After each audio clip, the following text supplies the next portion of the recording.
In a forgotten village, whispers of the forest's wrath grew louder. The apex predator, a spectral wolf, vanished, leaving prey unchecked. The forest, once vibrant, turned sinister.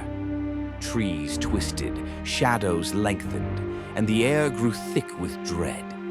Villagers, lured by unseen forces, wandered into the woods, never to return. One night, a child heard a haunting howl, a call from the void. Drawn by an unseen pull, she ventured into the darkness. The forest consumed her, leaving only echoes of her cries.